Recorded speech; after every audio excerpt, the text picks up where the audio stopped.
Olá, você sabia que regime de bens envolve a maioria dos conflitos familiares no judiciário e envolve questões recorrentes na OAB?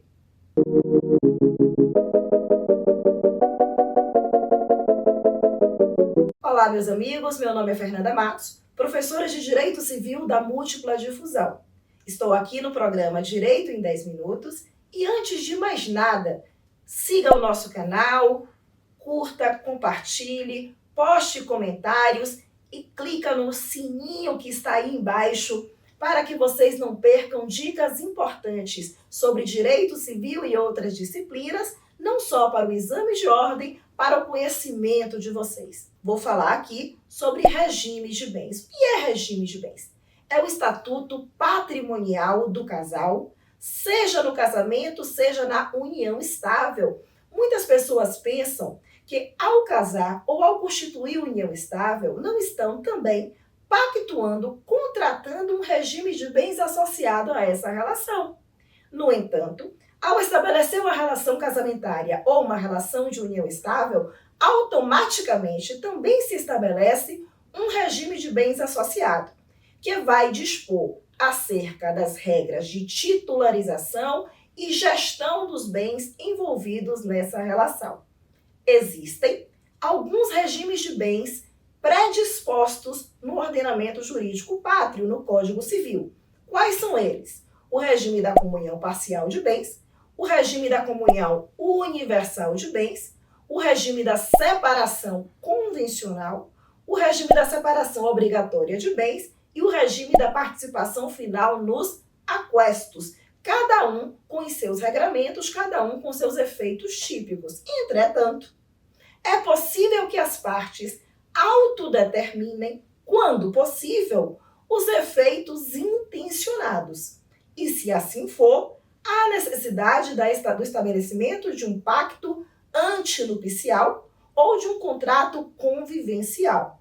O pacto antinupcial, se for feito, ele deve seguir a regra da solenidade, ou seja, a validade do pacto antinupcial está atrelada à forma solene, à escritura pública. Nulo é o pacto antinupcial que não for feito por escritura pública. No que diz respeito, no entanto, à união estável, a solenidade quanto à forma é absolutamente dispensada. No que diz respeito ao regime da comunhão parcial de bens, que é o regime supletivo de bens desde o ano de 1977, se os cônjuges ou companheiros não quiserem criar nenhum tipo de exceção às regras previstas no Código Civil, o pacto antinupcial ele é automaticamente dispensado. Nos demais regimes, há a necessidade do estabelecimento de um contrato, de um pacto antinupcial, sob pena de adoção do regime supletivo, no caso, então, ou de invalidade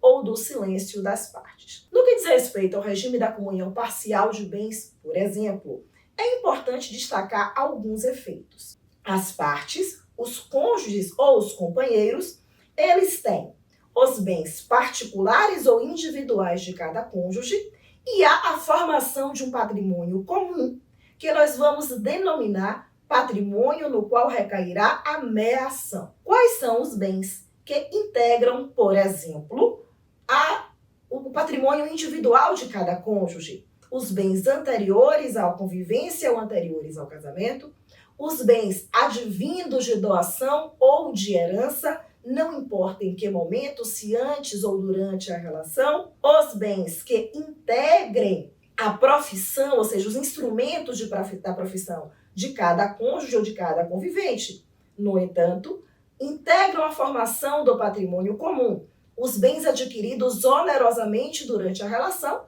a que nós vamos denominar aquestos, os frutos e os rendimentos decorrentes dos bens individuais de cada cônjuge, os bens que forem incorporados às benfeitorias e às acessões feitas nos bens individuais de cada cônjuge. E uma curiosidade, você sabia que se existir um bem particular vendido, por exemplo, durante a relação e com o produto saldo dessa venda for adquirido um outro bem, sem nenhuma cláusula indicando a subrogação do produto dessa venda na nova aquisição, ou uma cláusula de incomunicabilidade.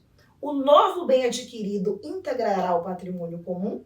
Uma outra curiosidade: os bens eventualmente adquiridos, uma aposta, por exemplo, um prêmio recebido no programa televisivo, esse bem integrará o patrimônio comum.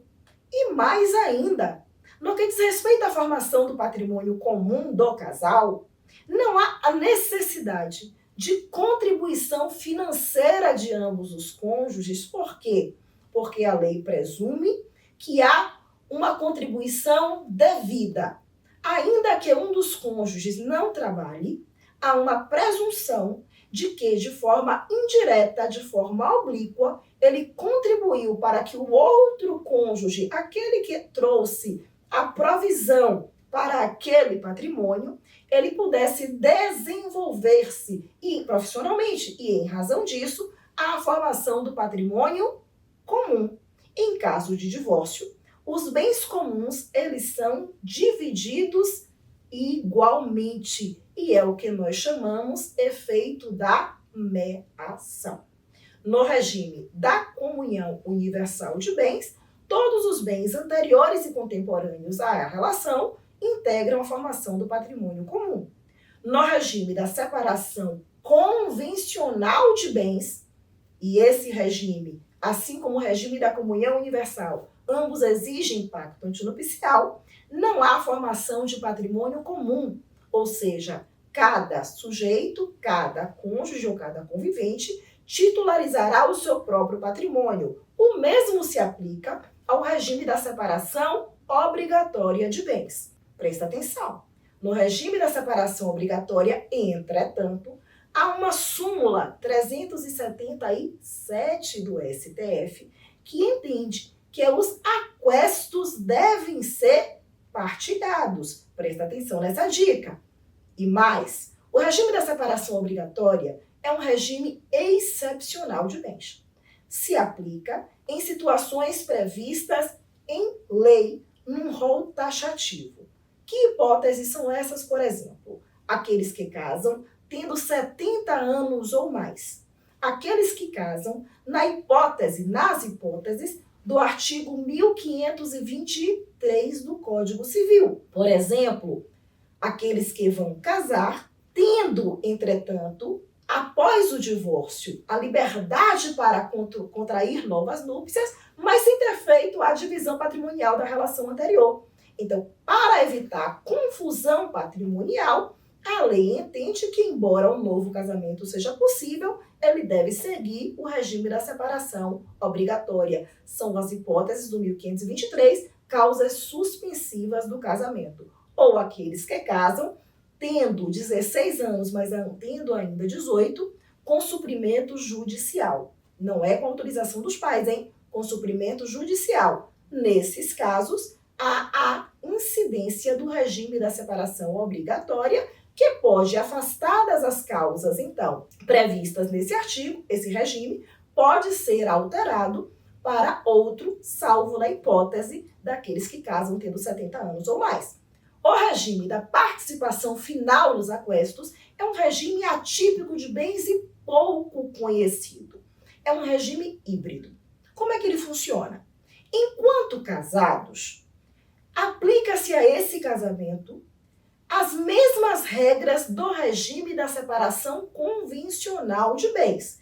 Entretanto, não é possível que um cônjuge ou outro, um companheiro ou outro, aliene o bem próprio sem a outorga uxória ou outorga marital. Presta atenção. Mesmo que se aplique a regra, enquanto casados, do regime da separação convencional, há a exigência da outorga conjugal.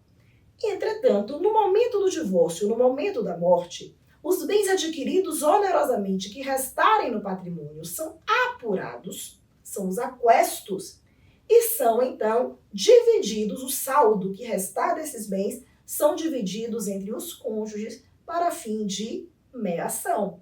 Então, presta atenção, fica a dica participe do nosso canal, siga o canal da Múltipla Difusão, clica no sininho, divulga para os amigos. Forte abraço, até a próxima.